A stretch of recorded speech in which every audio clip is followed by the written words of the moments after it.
오늘 우리에게 주시는 하나님의 말씀은 신약 성경 요한복음 21장 1절에서 14절까지 말씀입니다.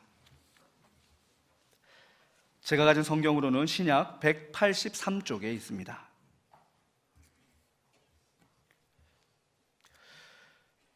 요한복음 21장 1절에서 14절까지의 말씀을 우리 한 절씩 교독하시겠습니다. 그 후에 예수께서 디베랴 호수에서 또 제자들에게 자기를 나타내셨으니 나타내신 일은 이러하니라. 시몬 베드로와 디두모라 하는 도마와 갈릴리 가나 사람 나다나일과 세베대의 아들들과 또 다른 제자 둘이 함께 있더니 시몬 베드로가 나는 물고기 잡으러 가노라 하니 그들이 우리도 함께 가겠다 하고 나가서 배에 올랐으나 그날 밤에 아무것도 잡지 못하였더니 날이 새어갈 때에 예수께서 바닷가에 서셨으나 제자들이 예수이신 줄 알지 못하는지라. 예수께서 이르시되 얘들아 너희에게 고기가 있느냐 대답하되 없나이다. 이르시되 그물을 배 오른편에 던지라. 그리하면 잡으리라 하시니 이에 던졌더니 물고기가 많아 그물을 들 수 없더라. 예수께서 사랑하시는 그 제자가 베드로에게 이르되 주님이시라 하니 시몬 베드로가 벗고 있다가 주님이라 하는 말을 듣고 겉옷을 두른 후에 바다로 뛰어내리더라. 다른 제자들은 육지에서 거리가 불과 한 50칸쯤 되므로 작은 배를 타고 물고기 든 그물을 끌고 와서 육지에 올라보니 숯불이 있는데 그 위에 생선이 놓였고 떡도 있더라.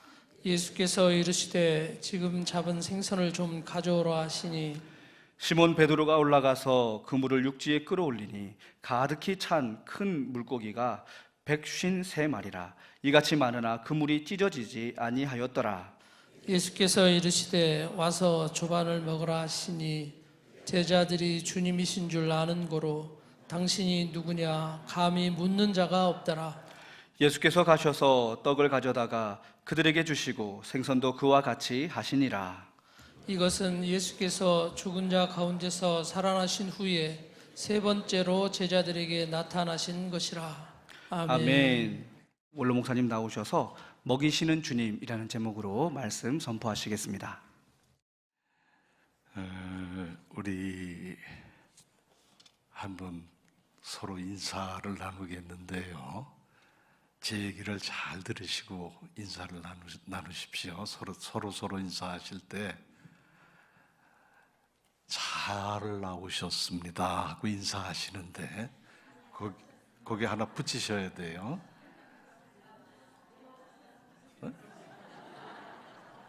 자, 저는 귀가 어두워서 잘 못 듣고요. 잘 나오셨습니다 하고 인사하는데 거기 붙여서 이렇게 하세요. 제가 다 고맙습니다. 그렇게 붙이세요. 인사하세요. 그렇게.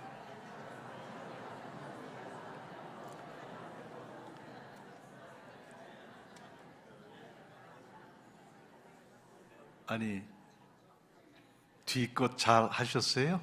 뒤에 게 뭐지요? 네. 지금 인사 못 받으신 분이 계셔서 제가 그분한테 인사합니다. 잘 나오셨습니다. 제가 다 고맙습니다. 되셨죠? 예, 항상 그런 마음으로 인사하십시오. 주님이 기뻐하시지만 생각해보면 제가 다 고맙습니다. 나오신 게 그렇게 고마운 거예요. 자, 금년에 104세 되신 어른이 계시죠? 그러면 누가 딱 떠오르십니까? 김형석 교수님이 떠오르시죠. 참 정정하세요. 제가 몇 주간 전에도 한번 인터넷을 통해서 봤는데 서울의 모 교회에 가셔서 1시간 넘게 강연을 하시더라고요. 104세인데. 근데 그 강연이 제가 쭉 1시간 넘게 들었거든요. 그랬더니 아주 기억력도 출중하시고 총기가 대단하셔요. 정확하게 연대 이렇게 그 상황 이런 걸 정확하게 짚어서 얘기를 하시는데 제가 깜짝 놀랐습니다. 대개 80, 90대시면 조금 이 기억력도 없어지고 그러잖아요. 근데 그분은 참 어떻게 그렇게 총기가 있으신가, 참 대단하신 분이고, 제가 한번 제 친구 목사님하고 아산에서 저쪽으로 더 들어가면 그 동네 이름을 전 또 잊어버렸어요. 그 도고라는 데가 있는데 거기에 새로 지은 그 스파가 있어요. 이 목욕하는 시설이. 근데 벌써 오래됐어요. 한 4, 5년 된 것 같아. 거기 친구 목사님하고 이제 같이 그 근처에 일이 있어 갔다가, 아이고, 온 김에 여기 목욕이나 하고 가자 그래서 그 목욕탕에 들어갔어요. 근데 사람이 많지 않았어요. 탕은 넓은데 사람이 한 서너 명 정도가 목욕을 했어요. 근데 목욕하면 보니까 굉장히 낯이 익은 분이 계세요. 혼자 본인의 몸을 혼자 씻고 계셨어요. 참 낯이 익다 그랬더니 세상에 김영숙 교수님이 혼자 목욕을 오신 거예요. 거기 뭘 하러 오셨던 거죠? 뭐 목욕 때문에 오신 건 아닌 것 같은데, 저희처럼 무슨 일이 있어 거기 세미나도 많이 하니까 아마 그 강사로 오셨던 것 같아요. 오셨다가 이제 목욕을 했는데 저희하고 만난 거예요. 그래서 저는 잘 용기가 안 나는데 제 친구 목사님은 용기가 좋으시거든요. 뭐 아주 오래전부터 아는 사이인 것처럼 가셔가지고 안녕하세요. 아이고 여기 목욕 오셨네요. 그리고 말을 걸으니까 오히려 그 김 교수님이 당황하시더라고요. 누구야? 당황을 하세요. 그래서 건강 좋으시죠? 그러니까 예, 좋습니다. 뭐 그냥 대화했어요. 저도 이제 인사했지요.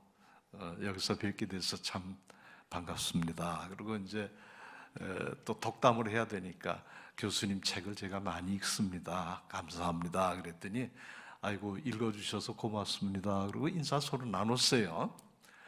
그 목욕을 끝나고 밖에 나왔어요. 이제 옷을 다 입고 나왔는데 그 교수님도 밖에 나오셨어요. 저희보다 조금 먼저 나오셨어요. 그 나와서 보니까 그 휴게실이 있잖아요. 그 바깥에. 세상에 거기서 아이스크림을 잡수고 계시더라고요. 제가 깜짝 놀랐어요. 그래서 인사하면서 아이스크림 좋아하시나 보지요? 그랬더니 예, 잘 먹습니다. 좋아합니다. 여러분 100살 넘게 살고 싶으면 아이스크림 잡수세요. 목욕하시고 아이스크림 잡수시면 돼요. 그래서 제가 뵙고서 이렇게 잠깐이지만 그런 대화도 나눈 적이 있는데, 그분이 책을 많이 내셨잖아요. 그래서 또 많이 읽히고, 세상에 101살 때 책을 내신 책이 있어요. 101살 때 2021년도인가 내신 책이에요. 근데 저는 그게 최신에 나온 책이라고 생각을 했는데 그 뒤에 어떤 책을 또 내셨는지 그건 잘 모르겠어요. 근데 그때 내신 책 중에 제목이 이래요. 우리 행복합시다. 제목이 그래요. 책 제목이. 혹시 여러분 검색해서 한번 책을 구입해 보셔도 좋을 거예요. 근데 그분 책의 특징은 어렵지 않다는 거예요. 그냥 본인의 삶에서 체험되어졌던 거, 느껴졌던 거, 그걸 아주 평이한 문체로 뭐 딱딱하고 어려운, 그분이 원래 철학자시거든요. 철학자가 그렇게 책 쓰는 게 쉽지 않습니다. 아주 젊어서부터 그렇게 하셨어요. 이제 그 책을 제가 구입을 해서 읽었는데 거기에 이런 대목이 나옵니다. 본인이 20대 초반에 평양분인데 평양의 송산이라는 데가 고향이시래요. 그 송산에 살다가 거기서 이제 학교도 다니고 하다가 20대 초반에 일본으로 유학을 떠나게 되셨답니다. 그래서 태어나서 처음 고향을 떠나는 일이고 부모님 곁을 떠나는 일이라 굉장히 마음에 두려움도 있고 또 왜 고향 떠날 때 그런 마음이 있잖아요. 여러분도 느끼시죠? 정들어 때 떠날 때 그런 거 슬픔 같은 것도 있고 저는 언제 그런 걸 경험했느냐 하면 첫 목회지가 저 세종시에 그때는 이제 종촌이라고 종촌면 그 진일이라고 연기군 거기 종촌면이 아니네. 연기군 남면 진일이고 여기는 종촌면에 있는 종촌. 그 조금 들어가면 이제 그 시골 교회에 있었는데 뭐 오래도 안 있었어요. 한 2년 조금 못 되게 있다가 대전 제일교회로 이제 제가 목사 안수 받기 직전에 이렇게 갔었거든요. 갔는데 세상에 누워도 그분들 얼굴, 걸어가도 그분들 얼굴, 그 교회 눈에 밟히는 게 이루 말할 수 없더라고요. 그래서 제가 왜 내가 왜 이러지?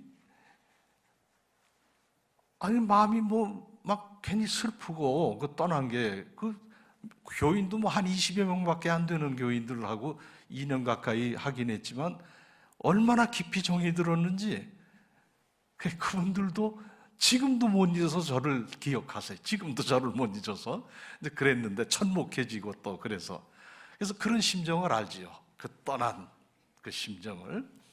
근데 이제 이 김영수 교수님이 처음으로 이제 집 떠나고 부모님 곁 떠나고 고향 떠나고 낯선 일본 외국 땅으로 가려니까 얼마나 그렇겠어요? 근데 가장 생각나고 그리웠던 분은 어머니였던 거예요. 어머니가 그렇게 그립더라는 거예요. 어머니가. 일본에 가가지고 이제 유학 생활을 하는데 너무너무 어머니가 보고 싶어가지고 이제 그렇게 그리워했는데 한날 밤에 꿈을 꾸는데 이런 꿈을 꿨대요.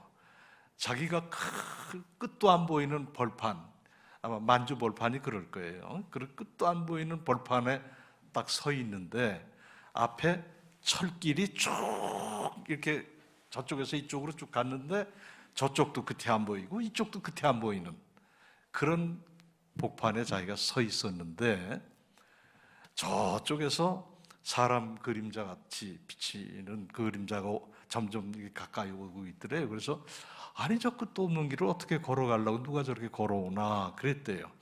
근데 점점 가까이 오는데 보니까 머리에는 엄청나게 큰 짐보따리를 이고 양쪽 손에 무거운 짐을 양손으로 들고 그러고 삐쩍삐쩍 하고 오는데 가만히 보니 여성인데 어머니더라는 거예요. 꿈에.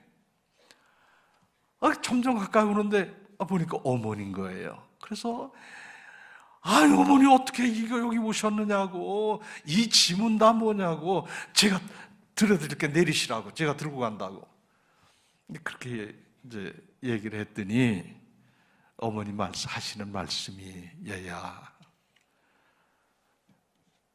내 짐은 괜찮다. 이것들은 내가 가지고 가야 될, 내가 지고 가야 될 내 인생의 짐이다. 아무도 대신 들어줄 수도 없고 지어줄 수도 없는 이건 내 인생의 짐이야. 그래서 내가 이걸 가져가야 돼. 너는 내 인생의 짐이 있을 것이다. 너만이 지고 가야 되는 인생 짐이 있을 테니 그거 지고 가라. 나는 내 짐이니까 간다. 지고 간다. 그렇게 해서 보따리를 안 내려놓고 그러고 그냥 가시는데 너무너무 가슴이 아파가지고 막 소리내서 울었다는 거예요. 꿈에. 엉엉 우는데 깬 거예요. 이제 자기가 울면서 깬 거예요. 보니까 베개 밑이 젖었더라는 거예요. 그냥 눈물을 너무 흘려가지고. 그러면서 그분이 그런 얘기 하는 거예요.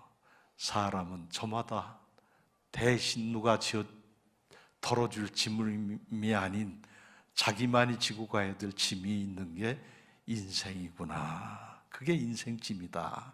그런 걸 생각했다고 그래요. 그렇습니다. 인생에는 아들이 대신해 줄 수도 없고 부모가 대신해 줄 수도 없는 자기만이 지고 가야 할 인생의 짐이 누구에게나 다 있다고 말이에요. 그 인생의 무거운 짐을 지고 여러분도 허덕이면서 여기까지 오셨고, 그리고 또 앞으로 하늘나라 갈 때까지 그 짐 지고 가야 돼요. 그게 인생인 겁니다. 그래서 따지고 보면 서로 다 불쌍히 여기고 살아야 돼요. 그렇지 않습니까? 서로 다 불쌍히 여기고 살아야 돼요. 저는 이렇게 볼 때마다 이분의 짐은 얼마나 무거울까. 딱하잖아요. 불쌍하잖아요. 내 짐도 무겁지만. 그런 인생의 짐을 우리가 지고 가는 거지만 우리에게 기쁜 소식이 있어요. 그게 뭐냐? 마태복음 11장 28절 말씀. 여러분 잘 아시잖아요. 수고하고 무거운 짐진 자들아 다 어떻게 하라? 내게로 와라. 내가 너희를 어떻게 하리라? 쉬게 하리라. 아멘. 누가 그러십니까? 예수님이 그러시잖아요. 예수님이 너희 무거운 짐 다 내가 알아. 그 무겁고 힘겹게 지고 가는 인생의 짐을 내가 알아. 그거 혼자 지고 허덕거리지 말고 나한테 와. 그리고 내 앞에 내려놔. 내가 널 쉬게 할 것이다. 이게 복음입니다. 예수님 앞에 무거운 짐을 내려놓으면 주님은 나에게 쉼을 주시고 평안을 주시고 안식을 주십니다. 이것이 주님의 따뜻한 배려이고 사랑이고 위로입니다. 이런 위로를 받아보셨습니까? 저는 제 아버님을 생각할 때마다 지금도 눈물이 나요. 철없을 때 왜 그랬을까는 후회도 엄청 많고요. 왜 그런 거 아니? 제 아버님이 인생에서 가장 황금기라고 할 수 있는 행복을 누리고 즐거움을 누리고 정말 참 보람있게 살아가야 될 그 황금 같은 시기 30대 아닙니까? 30대 초반에 병을 안게 되셨어요. 그 당시엔 그 병이 많았잖아요. 폐결핵이에요. 본래도 약하게 생기셨지만 폐결핵을 앓으셨어요. 그걸 몇 년을 지속해야 그 병을 짊어지고 가시느냐 하면 18배, 18년을 지고 가셨어요.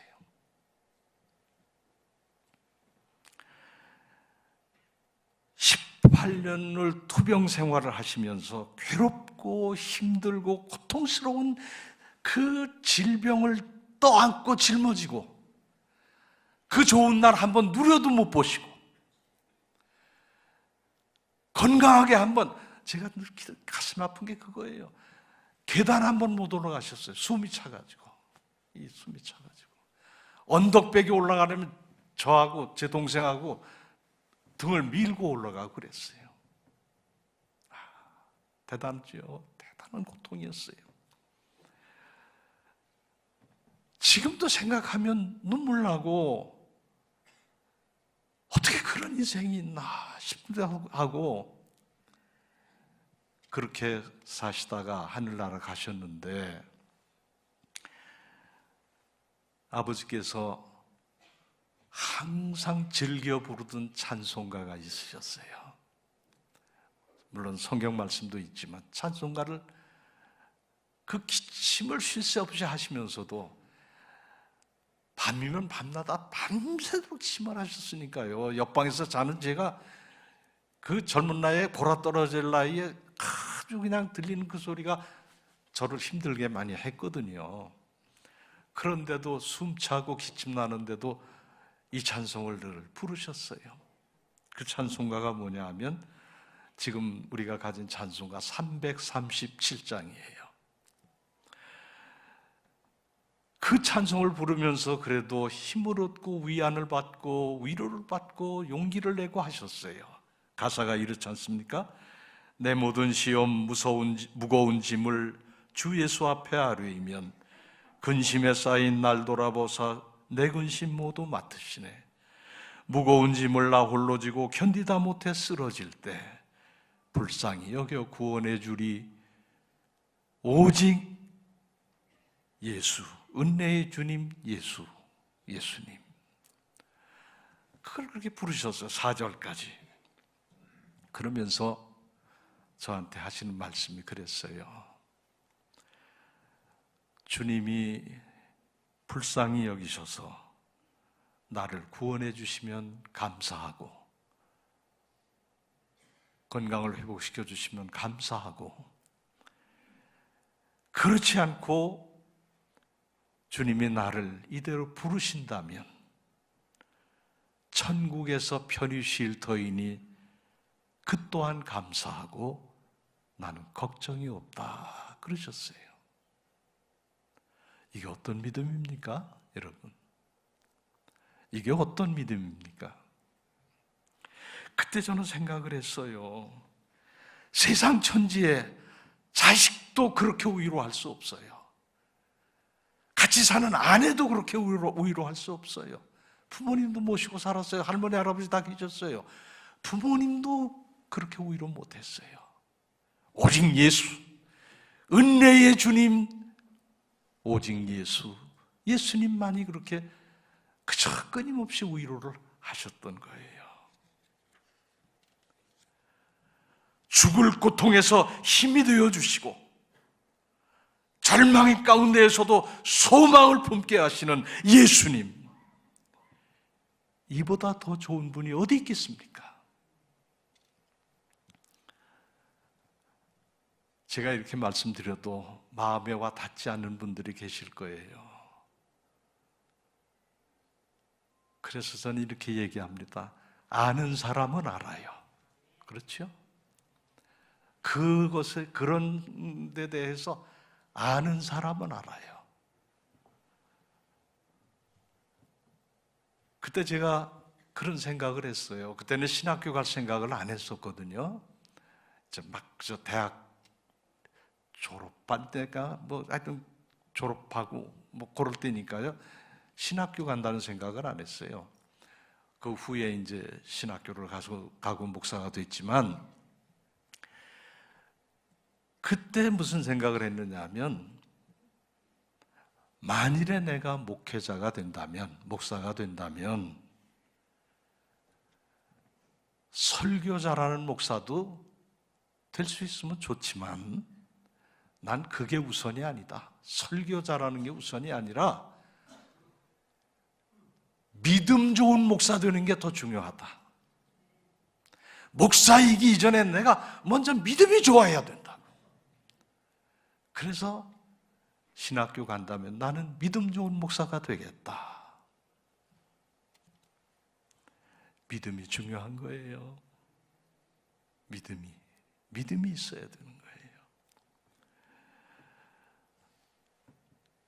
그래서 그렇게 기도했고 지금도 하늘나라 갈 때까지 그렇게 기도합니다만은 저의 목회 생활도 그런 가운데에서 제가 했어요. 왜 그러냐 하면 목사는 더 그래요. 저도 못 믿는 거 얘기하는 건 위선이고 거짓말이잖아요. 내가 그렇게 믿을 때 이 말씀이 여러분 속에 살아 역사하시지 않겠어요? 믿음. 오늘 우리가 읽은 이 말씀에도 예수님의 따뜻한 위로가 담긴 말씀이에요. 자, 오늘 읽은 말씀은 이렇습니다. 예수님께서 부활하신 후에 40일 동안 세상에 계시다가 승천하셨잖아요. 부활하신 후에 40일 동안 세상에 계실 때 세 번째로 7 제자들에게 나타나셔서 하셨던 일들이 오늘 읽은 말씀이에요. 첫 번째는 막달라 마리아에게 나타나셨고 부활하셔가지고, 두 번째는 엠마오로 가는 두 제자들에게 나타나셨고, 이제 세 번째 나타나신 거예요. 일곱 제자, 베드로를 위시해서 일곱 제자에게 나타나셨어요. 이 일곱 제자들은 지금 뭐라고 있느냐 하면, 예수님 힘없이 십자가에서 돌아가신 거예요. 십자가는 본래 처형입니다. 처형시키는 거예요. 그 십자가는 본래.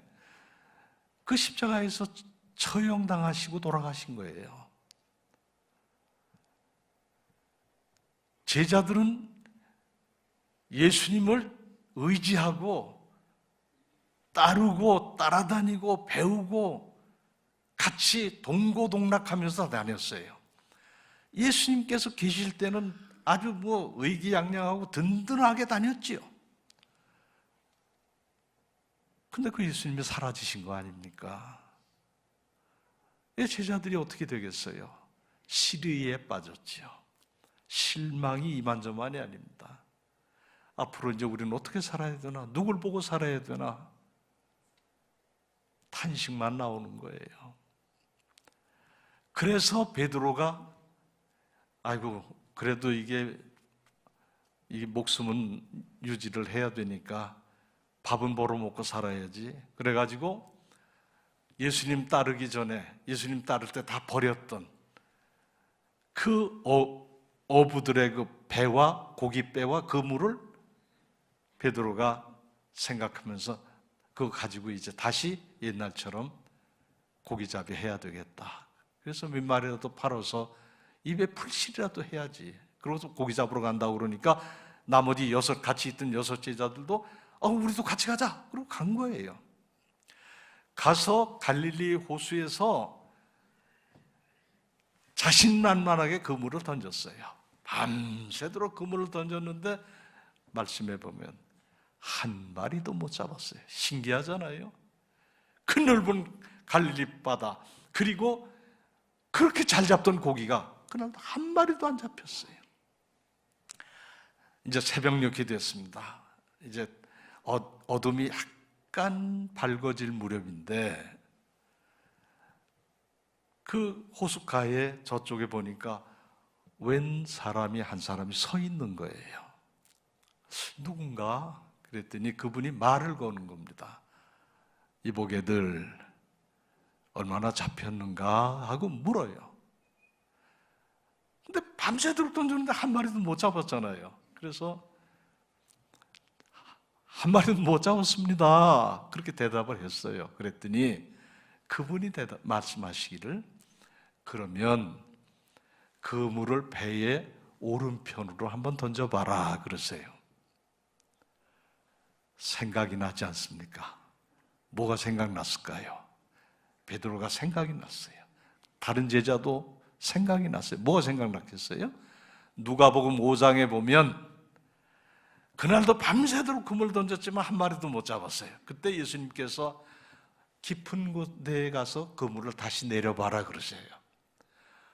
그래가지고 베드로가 참 성질도 급한 사람이지만 또 말도 잘 듣는 사람이에요. 제 경험으로는 그래봤자인데 주님이 말씀하시니 그 말씀에 의지해서 그럼 한번 가서 더 던져보겠습니다. 쉽게 우리말로 하면 속는 셈 치고 가서 던져보겠습니다. 그런 뜻도 되겠지요. 어쩌면 헛일하는 셈 치고 던져보겠습니다. 그런 의미도 깔려 있을 거예요. 그래서 하여튼 가서 던졌어요. 그랬더니 그물을 당기는데 너무 많이 고기가 잡혀가지고 그물이 막 찢어져 나가는 거예요. 그런 경험을 했던 베드로와 제자들이니까 그게 생각이 안 날 수가 없는 거예요. 똑같은 양상이에요. 새벽이고 한 마리도 못 잡고 밤새도록 수고했지만은 그랬고 피곤해 쩔고 지쳐 있는데 그 상황도 똑같고 그런데 오른편으로 던져봐라. 차이는 깊은 데로 던지라는 것과 오른편으로 던지라는 그 차이만 있는 거지. 다시 던져봐라. 다시 해봐. 여기서 끝내지 말고 다시 해봐. 그래서 그물을 던졌어요.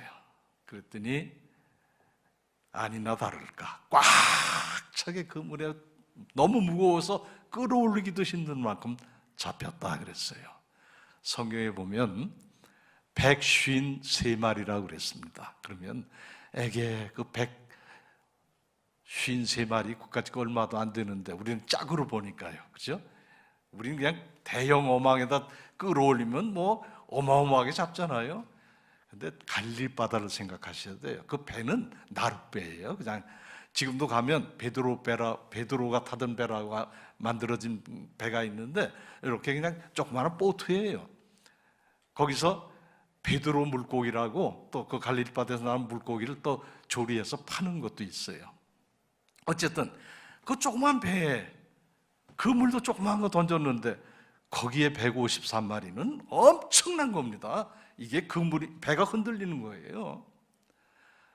그래서 그렇게 끌어올리게 되면서 얘기를 하는 거예요.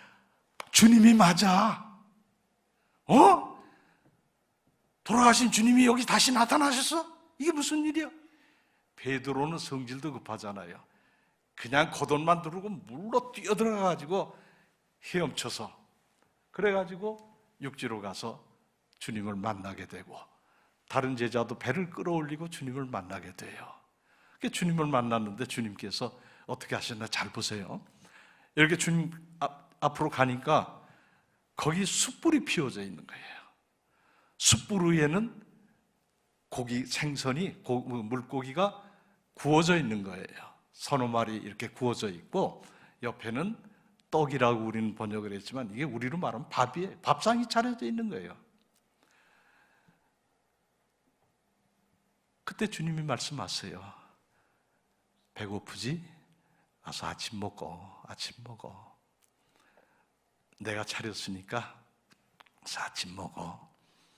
여기 물고기 혹시 조금 모자랄지 모르니까 지금 잡은 거 조금 몇 마리 더 갖다 구워. 그래서 우리 같이 먹자. 그래서 같이 거기서 식사를 했다는 게 오늘 우리가 읽은 말씀의 내용인 것이에요.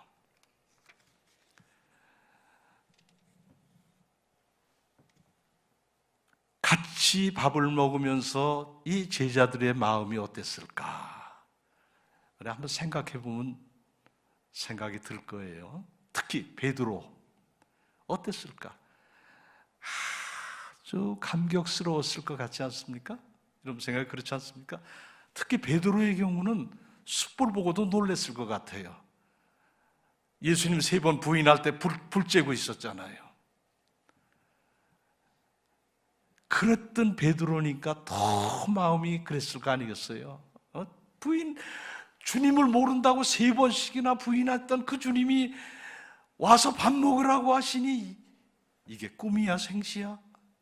얼마나 감격스러웠겠어요. 이런 감격이 있는 것이 주님과 나와의 관계라는 걸 아셔야 돼요. 언제 그런 감격해 보신 적 있습니까? 우린 그런 감격을 경험해 봐야 돼요. 자, 오늘 이 말씀 속에서 저는 3가지 메시지를 받습니다. 3가지 메시지를 들어요. 잘 들으시고 여러분도 한번 깊이 생각해 보시기 바랍니다. 첫째는 주님의 말씀이에요.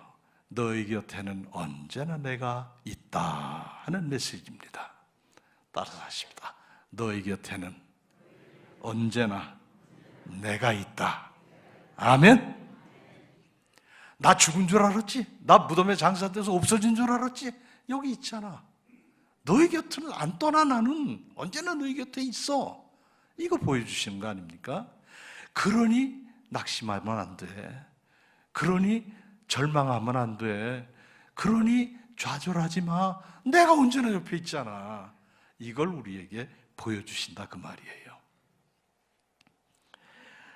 제자들에게 말할 수 없는 실망과 절망과 허무함과 그런 마음을 주님이 북돋우시잖아요.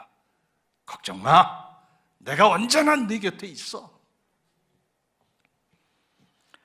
도로 물고기 잡으러 간 주님을 포기한 제자들이지만 주님이 불러서 새롭게 만드시잖아요. 주님 메시지는 그거예요. 나 없어지지 않았어. 십자가 지고 죽었다고 나 없어지지 않았어. 언제나 네 곁에 있어.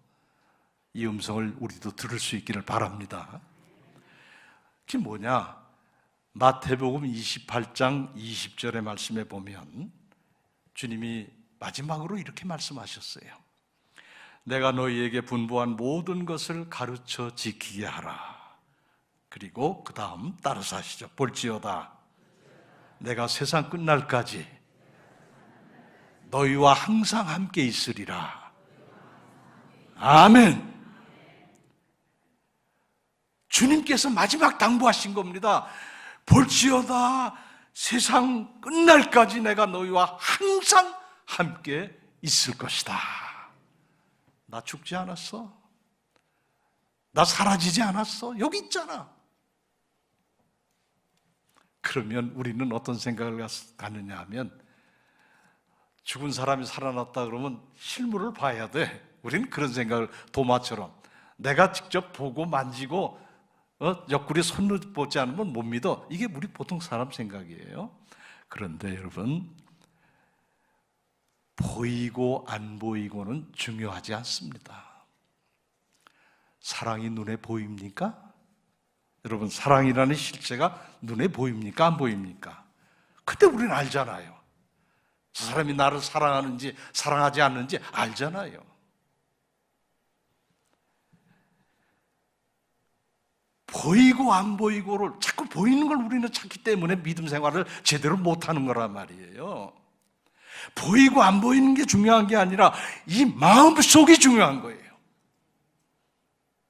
내 영혼이 중요한 거예요. 내 마음속에 주님이 계시면 보인 것이고 내 마음속에 주님이 안 계시면 아무리 보여줘도 못 믿는 거예요.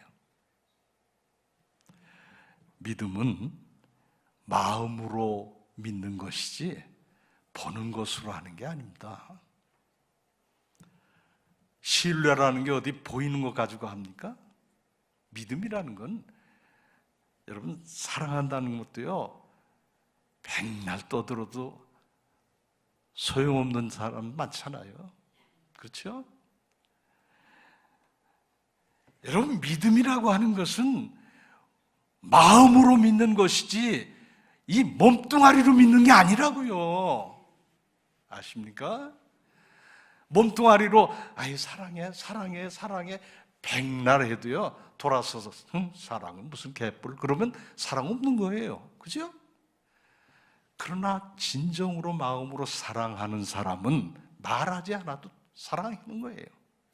저는 이 낯간지러워서 제 아내 보고 사랑한다는 말을 별로 거의 해본 적이 없어요. 근데 아내는 알아요. 자기밖에 모르는 사람이라고 알아요. 왜? 그렇게 살았으니까. 내 마음이 그러니까요. 제가 이 시계가 30년이 넘는 시계입니다. 한 40년 가까이 됩니다. 이게 한 5, 6년 되는 시계인데 제 딸이 이제 그 대학을 다니면서 아르바이트를 했어요. 그래가지고 처음 돈 벌었다고 아빠 선물이에요 하고 이 시계를 사다 줬어요. 이 시계를. 이 시계를 지금도 차고 있는데 그 사이에 좋은 시계가 여러 번 있었어요. 그 사이에 국회의원 로고 들어간 시계도 제가 선물을 받은 적이 있고 또 제가 어느 학교 이사장 취임할 때 또 좋은 아주 주운 명품까지는 안 가더라도 주운 명품 시계를 또 선물 받기도 한 적이 있어요. 근데 다 집에 있어요. 그냥 넣어놨어요. 서랍 속에다. 그리고 이것만 차요. 왜요? 저는 이 시계가 세상의 그 어떤 시계보다도 소중하기 때문에, 딸을 사랑하기 때문에. 그래서 이 시계 지금도 이 시계 차는 거예요. 사랑이라는 건 눈에 보이는 게 아니에요. 이거 마음에서 우러나는 거지. 믿음도 그렇다고 말이에요. 믿음도. 우리 주님이 내 눈에 보이지 않지만 내 마음 안에 계시면, 내 마음속에 모시면 세상 끝날까지 주님은 나와 함께 하십니다. 내가 낙심될 때 일으켜 주시고, 내가 힘들고 어려울 때 용기 주시고, 괜찮아, 해낼 수 있어. 다른 사람 아니에요. 주님이 나에게 말씀하세요. 저는 질병으로 한 3개월 기도원에 가 있으면서 죽음을 준비했습니다. 그때 나는 죽을 것이다 생각했어요. 왜냐하면 병원에서 안 된다는 거예요. 이 얘기를 여러 차례 지금 말씀드리는데, 그래서 기도원에 가서 주님과 함께 기도하면서 지내면서 주님이 그러셔요. 의사가 죽는다 해도 내가 허락하자면 너 죽지 않아. 괜찮아. 너 일해야 돼. 내 일을 해야 돼. 그 용기를 가지고 그 주님의 그 내게 주시는 그 힘을 통해서 도우심을 받으면서 여기까지 왔는 거예요. 여러분을 이렇게 또 만나리라고 제가 생각이나 했겠어요? 우리 주님이 또 인도하신 거죠. 우리 살다 보면 위기를 겪을 때가 누구에게나 한두 번쯤은 다 있었을 거예요. 그죠? 그때 내가 죽을 뻔했어. 그거 못 이겨냈으면 나는 이 세상 사람이 아니야. 그런 분들이 계세요. 근데 제가 이렇게 목회하면서 이렇게 만나보면 그분들이 공통적으로 하는 말씀이 있어요. 그게 뭐냐? 내가 예수 안 믿었으면 그때 죽었어. 내가 예수님 안 믿었으면 그때 난 끝났어. 그분의 믿음 속에 예수님 계신 거잖아요. 그분의 삶 속에 예수님이 같이 계셨던 거잖아요. 예수님이 안 계셨으면 살아갈 용기 다 잃어버리고 끝났을 거예요. 주님이 계셨기에. 근데 그 주님 눈에 보였나요? 여기 계셨죠. 여기에. 그분의 가슴 속에, 그분의 마음 속에, 그분의 심령 속에 계셨죠. 보이는 거 자꾸 찾으면 안 됩니다. 하나님은 영이시니 예배하는 자가 영과 진리로 예배하라. 영이시거든요. 그래서 우리에게 제일 중요한 게 뭐냐 하면 저는 이렇게 얘기해요. 신앙심이다. 한번 따라서 하세요. 신앙심. 신앙심이 있어야 된다니까요.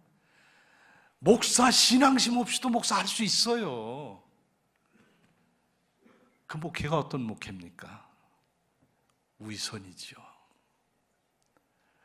여러분 직분 따라서 그 직분이 중요한 게 아닙니다. 그가 가지고 있는 신앙심이 중요한 거예요. 신앙심. 우리가 교회 다니는 것으로 다 된 줄로 생각하면 안 됩니다. 교회 다니는 것보다 중요한 게 뭐예요? 신앙심을 갖는 거예요. 믿음을 갖는 거예요. 자, 두 번째. 주님은 오늘 이 말씀 통해서 우리에게 주신 메시지가 두 번째 뭐냐 하면 이거 먹고 힘내라. 그 말씀이에요. 자, 따라합니다. 이거 먹고 힘내라. 배고팠지? 밤새도록 얼마나 힘들었어? 이거 먹고 힘내. 그래서 고기도 숯불에 굽고 물고기도 숯불에 굽고 빵도 만들어서 거기에 얹어놓고 주님이 먹이시는 거잖아요. 이건 육체적인 거지만 이걸 해석을 이렇게 해야 돼요. 이거 먹고 힘내 하는 그 먹이시는 건 우리는 뭐겠습니까? 말씀이잖아요. 영혼의 양식이잖아요. 말씀은 영혼의 양식입니다. 말씀 받아 먹고 힘을 내라. 이게 주님의 메시지예요. 여러분 오늘 이 시간에 이 말씀을 들으면서 아이고 나도 힘내야지 또는 어떤 감동이 오네. 이건 다 말씀의 역사가 일어나는 거예요. 근데 나는 아무 감흥이 없어. 나는 아무 뭐가 없어.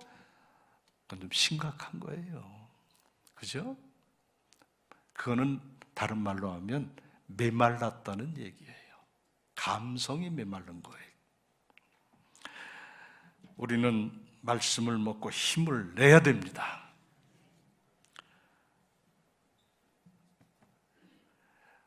지금은 먹을 게 넘쳐나지 않습니까?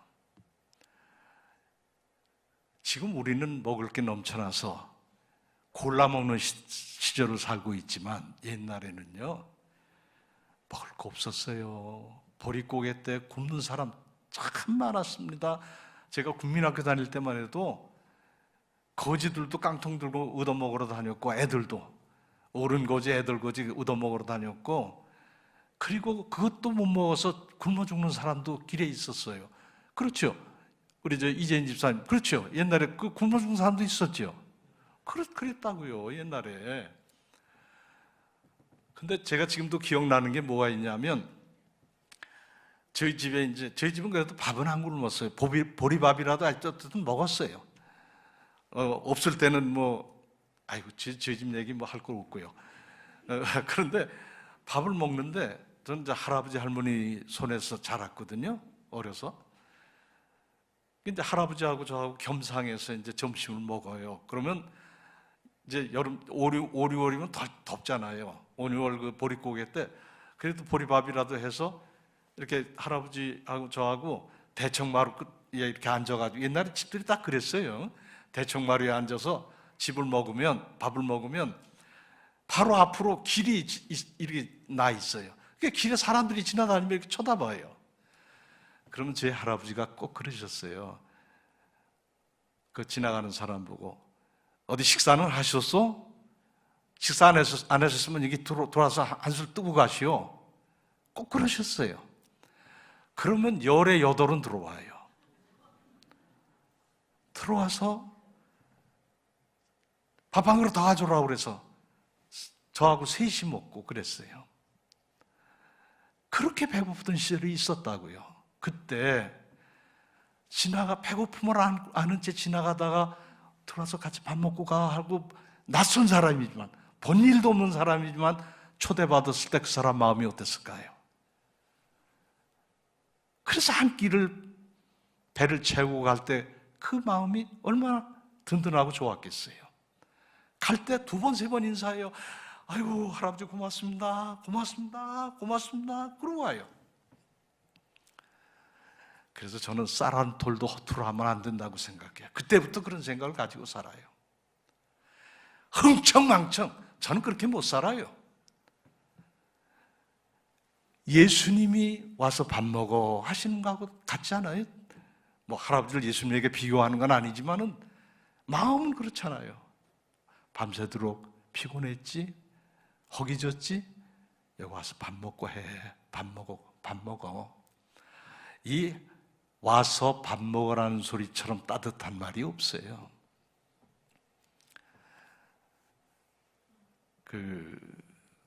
예를 들어서, 아이고, 나 취직했어. 그리고 이제 전화를 받잖아요. 그러면 대개 뭐라고 얘기합니까? 잘 됐네. 한턱 써. 밥 한 번 사. 그러잖아요, 대개. 그죠?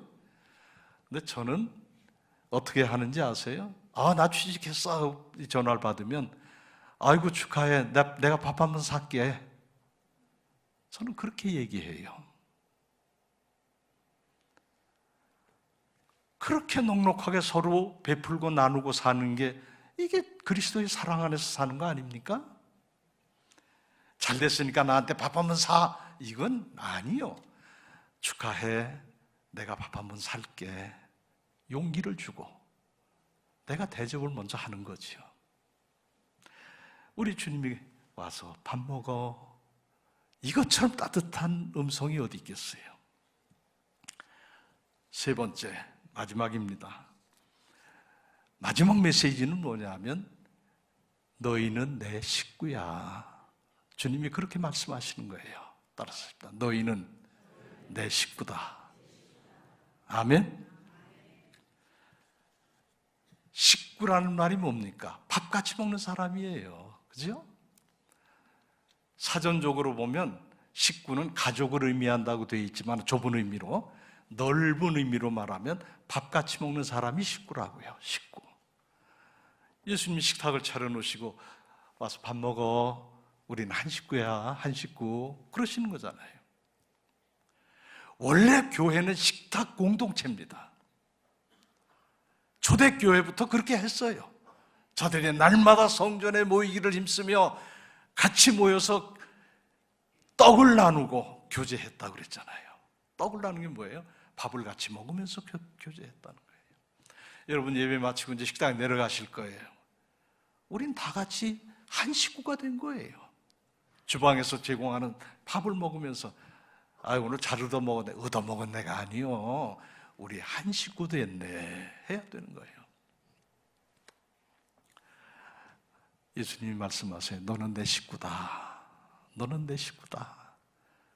여러분 우리 모두 다 예수님의 식구가 된 줄로 믿습니다. 우리끼리 잘 지내야 돼요. 그러니까 왜? 식구끼리 싸우면 안 되죠. 식구끼리 미워하면 안 되죠. 식구끼리 사랑하고 잘 지내야죠. 그게 식구예요. 한번 여러분 이 앞에 뒤에를 이렇게 보시면서 인사 안 했으니까 이런 인사 한번 하세요. 그대는 내 식구입니다. 한번 하세요.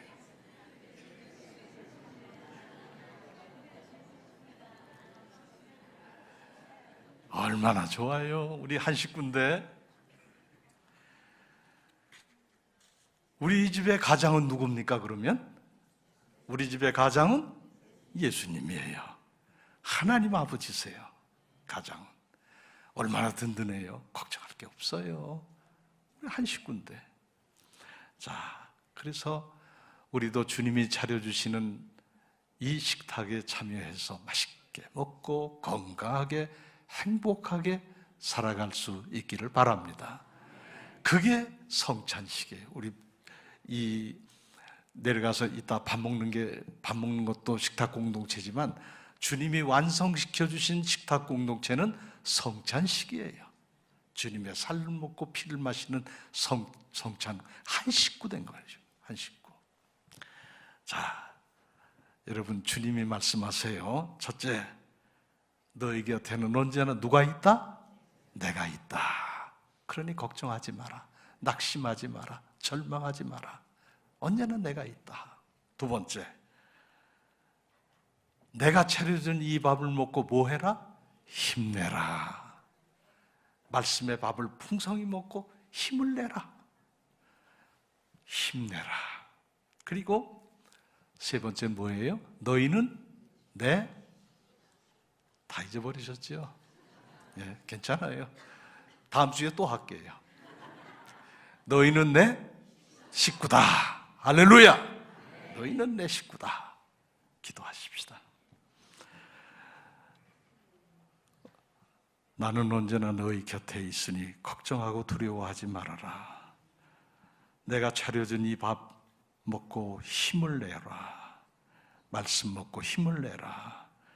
너희는 내 소중한 식구다. 저희에게 말씀하시면서 저희를 품어주시는 주님 감사합니다. 이 믿음 가지고 행복하게 평안하게 믿음 생활 잘하는 우리 서대전 중앙교회의 믿음의 식구들 다 되게 해 주옵소서. 예수님의 이름으로 기도합니다. 아멘. 이제는 우리의 구세주이신 주 예수 그리스도의 은혜와 우리의 가장 되시고 우리를 품어주시는 하나님 아버지의 그 크신 사랑과 우리의 갈 길을 언제나 인도하시는 성령님의 교통하심이 언제나 주님 의지에서 주님 품 안에서 주님의 식구 되어서 내가 늘 너와 함께 있다고 하시는 말씀 붙잡고 늘 승리하며 살아가기를 원하는 우리 믿음의 식구들 머리 위에 지금부터 영원토록 함께 하시기를 축원하옵나이다. 아멘.